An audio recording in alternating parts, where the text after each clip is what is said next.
Welcome to a look in the future. What would you do if you can go in the future and ask yourself questions? How do you grow your firm?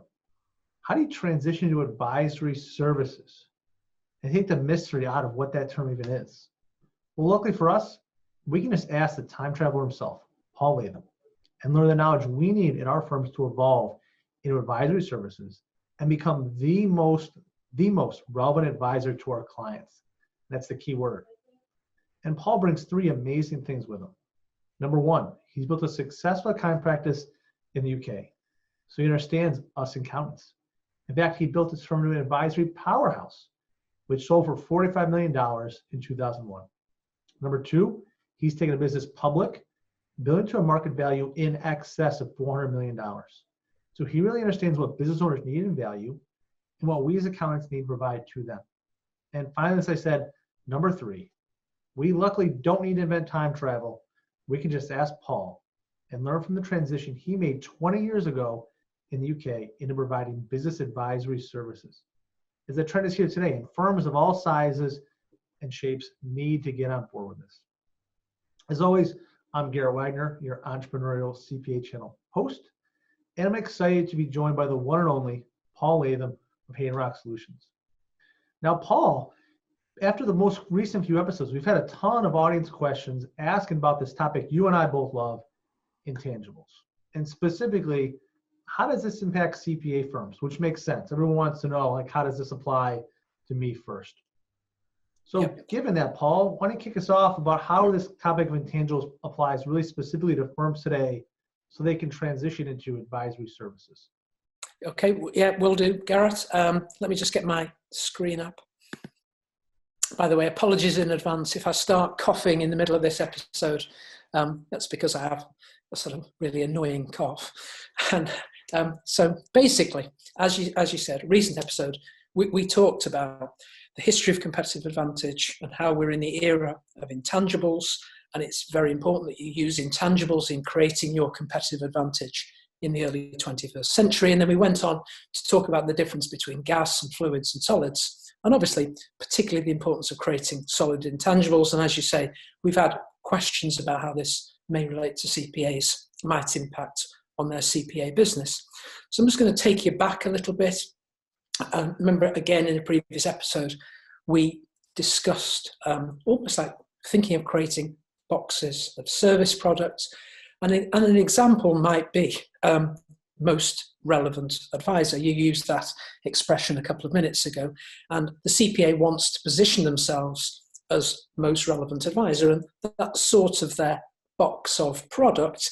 And, you might say, if you're the CPA to your client, let me show you how this works. And there's an illustration there of how it might work in terms of creating virtual teams of experts, where me as the CPA is positioned at the center as the most relevant advisor. And that's fine, by the way, in terms of a presentation.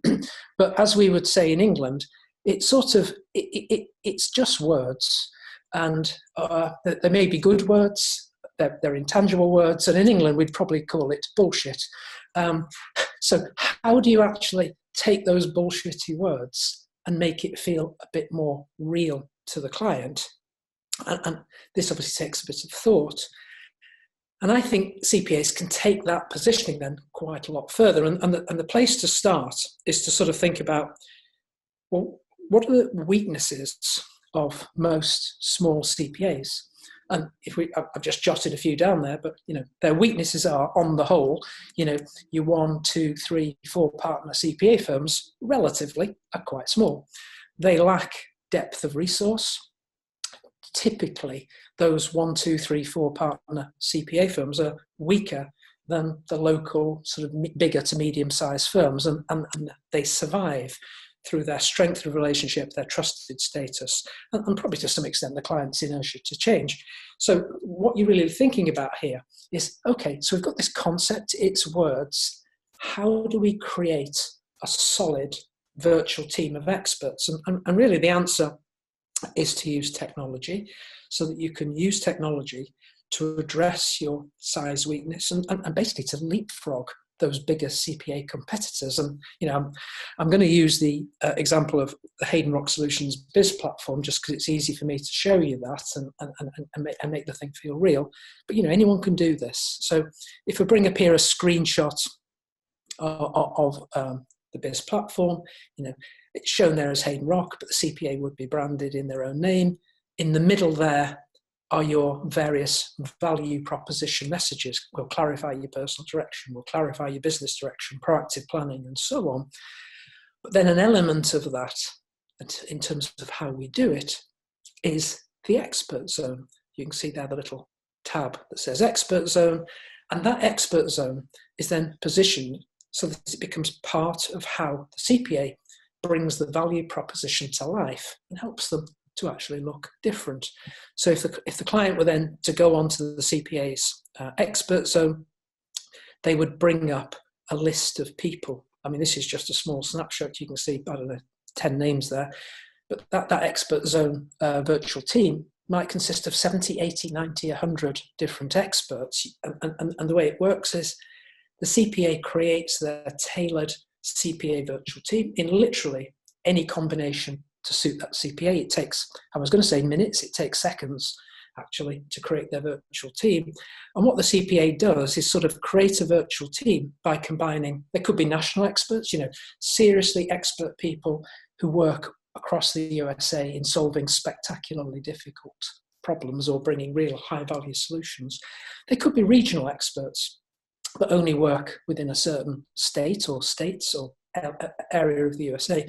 They could be existing local favourites that a particular CPA wants to add to the expert zone, people they already use, but sort of make that relationship, their relationship, more tangible to the client. And by the way, that's a big advantage for the local expert as well, because suddenly they're being advertised, if you like, on the CPA's website. And in creating this virtual team, what the CPA can do is showcase their depth of resource to the clients. As I say, there's no limit on the number of experts or the areas of expertise that they want to showcase. Typically it's 60, 70, 80, 90 experts. So you're showcasing your depth of resource and then bringing into life how you then as the CPA are positioned at the center of that web, and you're their most relevant advisor, you're their go-to advisor. If the client then, and this is up to the CPA whether they do it like this, but they can position it so the client has their own access to this, and they can then dig a bit deeper. In this case, not surprisingly, they're looking at me. They're going into a bit of an overview on a bio, or they dive into more detail. Let's find out about this Paul Latham character. Who is he? What sort of stuff does he do? That sounds interesting. I'd like to arrange a meeting. Click a button, arrange a meeting. That goes to the CPA, and the CPA still arranges the meeting between the client and myself. The CPA is in control, but the whole point of this is it makes it feel more real. I'm not just using words. I'm not just talking about, it's a bit like a family office. It's real. These are real people with real bios, real expertise. Would you like to meet them? And so basically what you've got here is it's all been built around a process that gives the client confidence and allows you as the CPA to showcase your intangible value proposition. In this particular case, it's the CPA expert zone. As I said earlier, it takes minutes to set up. There's very little training involved. And frankly, then the resource of that small CPA, whether it's one partner, two partners, or three partners, would typically blow even the biggest local competition out of the water in terms of their depth of resource. So you've turned a big weakness into a big strength. And the key point really is that the CPA value proposition and that intangible advantage suddenly feels so real that you could almost touch it. And it's gone from being a fluid way of doing it to a solid intangible. So what really the message is, think about how your CPA business can create solid intangibles. Create a robust and different looking value proposition. Take the opportunity to tackle your existing weaknesses, in this case, your relatively small size and limited resources, and let the process allow you to leverage and scale opportunities. And there's an example of how a CPA can turn their weakness into a strength and make that value proposition that is very intangible feel real.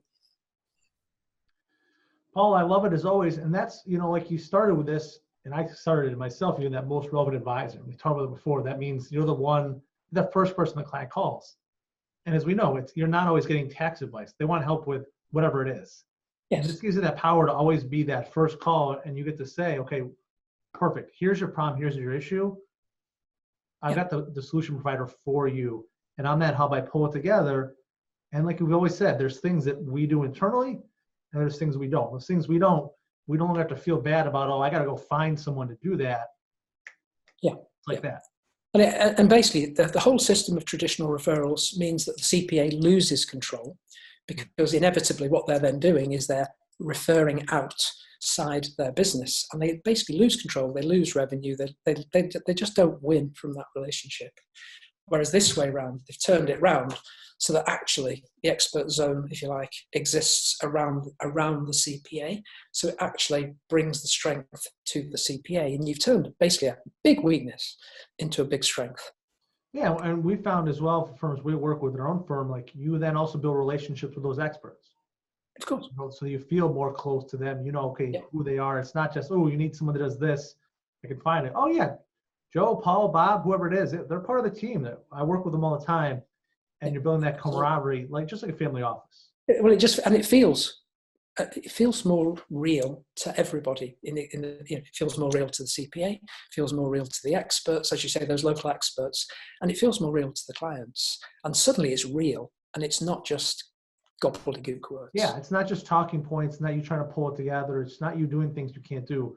You collaborate with others to be truly successful. And the key words are, let me show you how it works. Because in any value proposition, the next step is to demonstrate and say, let me show you how it works. And when you demonstrate, suddenly you've gone from the bullshit to something a bit more tangible and a bit more real. Yeah, let me show you how it works, Paul. I like it. So with that, it was glad we could answer some viewer questions on how do we solidify intangibles inside a CPA firm.